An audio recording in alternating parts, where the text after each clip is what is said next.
में बड़ों के पैरों में रहेगा वो ऊंचा हो जाएगा, छोटा नहीं हो सकता। मेरी बात को आप याद रखें। मैं अपने बहुजन समाज में जन्मे सभी संतों, गुरुओं और महान पुरुषों को भी नमन करता हूं, और इसलिए नमन करता हूं क्योंकि मैं मानता हूं कि उन्होंने अपना पूरा जीवन हम लोगों को मुख्य धारा में लाने में लगा दिया। ये वो देश है जहां अंधविश्वास, पाखंडवाद, जातिवाद, छुआछूत, भेदभाव, ऊंच नीच, गरीबी, बेबसी, लाचारी, परेशानियां, बीमारी इस तरह से जकड़ा हुआ है कि इसका इलाज करने में डॉक्टरों को पसीने आ जाते हैं।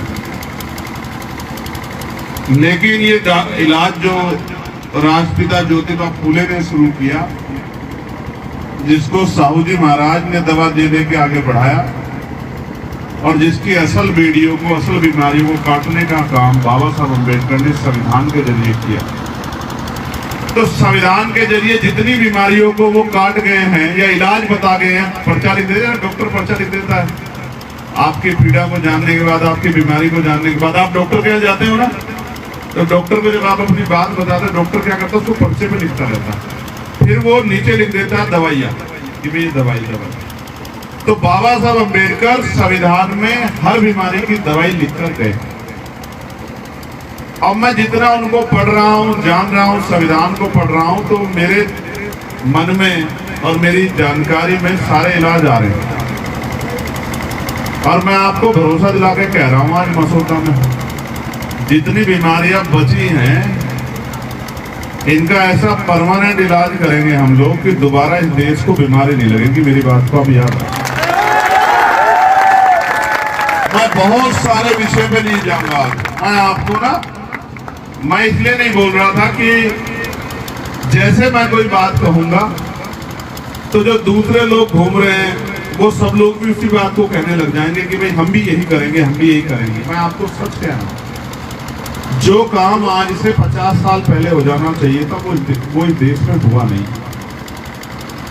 और आज मैं आपको गारंटी दे रहा हूं, जिस दिन अवसर चंद्रशेखर आजाद के हाथ में होंगे, आप मुझसे एफिडेविट लिखवा लो,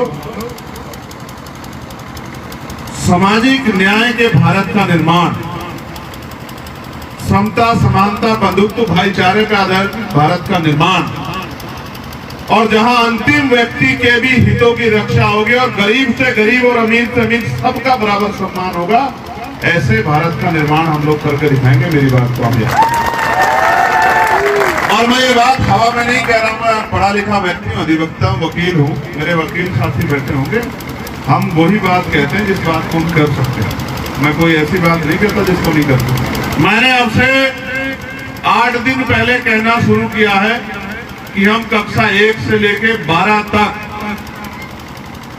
मुफ्त शिक्षा की व्यवस्था करेंगे। कितने क्लास से लेके?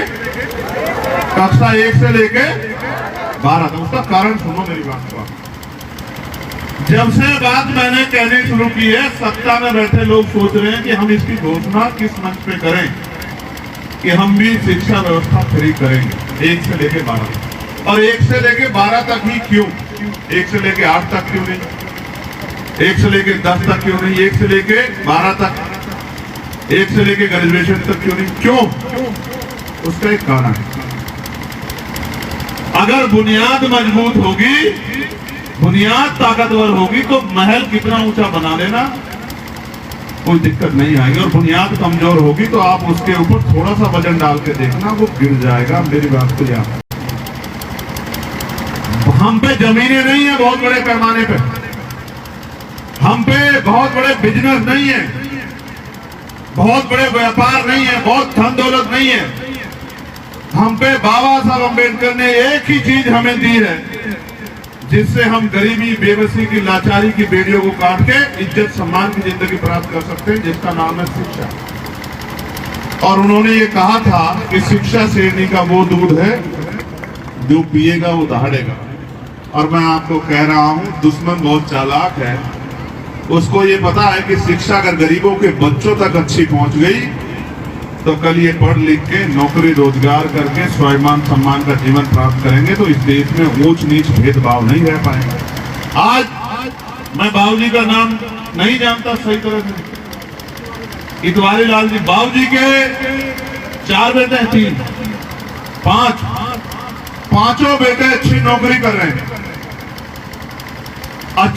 अच्छी तनख्वाह प्राप्त कर रहे हैं। तो बताओ क्या उनके बच्चों को अच्छा भोजन मिलेगा नहीं मिलेगा? बताओ ईमानदार से हाथ उठाकर, मिलेगा या नहीं मिलेगा?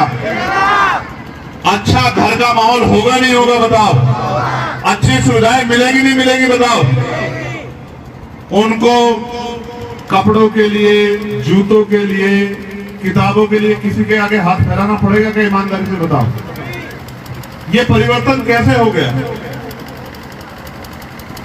कैसे हुआ? शिक्षा से। और दुश्मन इसी से डरता है, समझ गया? सरकारी स्कूल में अलग तरह की शिक्षा और प्राइवेट स्कूल में अलग तरह की शिक्षा। और आप कंपैरिजन करो, ये पांचों बच्चे यहां बैठे, कंपैरिजन करो।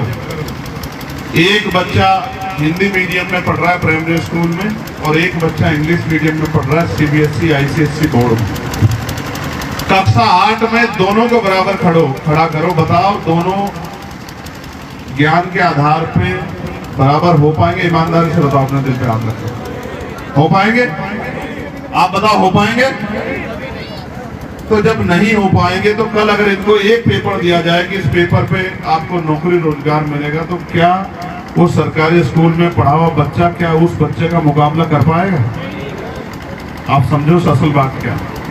असल बात यह है कि सिस्टम डरता है गरीबों से, कमजोरों से, मजलूमों से, दलितों से, पिछड़ों से, आदिवासियों से, मुसलमानों से डरता है सिस्टम। उनको लगता है अगर ये पढ़ लिख ले तो अच्छी कुर्सी पर बैठेंगे और कल हम इनका जाति धर्म के आधार पर शोषण नहीं कर पाएंगे और ये तरक्की में अपना योगदान देंगे, टैक्स देंगे और आगे बढ़ेंगे, सम्मान का जीवन प्राप्त करेंगे। ये दर्द है सिस्टम को, ये तकलीफ है। इसलिए सिस्टम बनाने वाले लोग जो सरकारों में बैठे हैं वो सब कुछ दे देंगे आपको, आटा दे देंगे, चावल दे देंगे, नमक दे देंगे, दूध दे देंगे, दही दे देंगे, चीनी दे देंगे, सब दे देंगे, लेकिन आपके बच्चों को अच्छी शिक्षा नहीं देंगे क्योंकि वो जानते हैं शिक्षा प्राप्त करके ये आपके काबू में नहीं रहेंगे, ये आगे भागेंगे, दौड़ेंगे, उड़ेंगे और अपनी मंजिल को पालेंगे। इसलिए वो आपसे डरते हैं। और मैं आपको गारंटी से कह रहा हूं, हम लोग मेहनत कर रहे हैं, इसी बार सूरज निकलेगा और कक्षा 1 से 12 तक की पढ़ाई हम लोग मुफ्त करेंगे।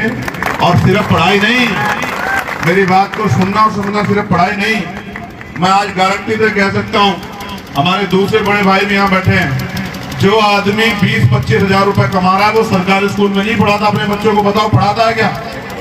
ईमानदार से बताओ, मैं झूठ तो नहीं बोल रहा हूँ। आप में से कितने लोग हैं जो 20-25 हजार रुपए कमाते हैं और सरकारी स्कूल में अपने बच्चों को पढ़ाते हैं? आपकी कमाई से ज्यादा की तनख्वाह मिलती है एक मास्टर जी को, मिलती है नहीं मिलती? बताओ 50,000 रुपए, 60,000 रुपए, 70,000 रुपए, 80,000 रुपए, 90,000 रुपए, लेकिन आप पढ़ाते कहाँ हो जहां के मास्टर को, बेचारे को, अध्यापक को 10,000 रुपए मिल रहे? क्यों? ऐसे 5 मास्टर आएंगे पढ़ाने एक महीने जितने में सरकारी का एक मास्टर। क्यों?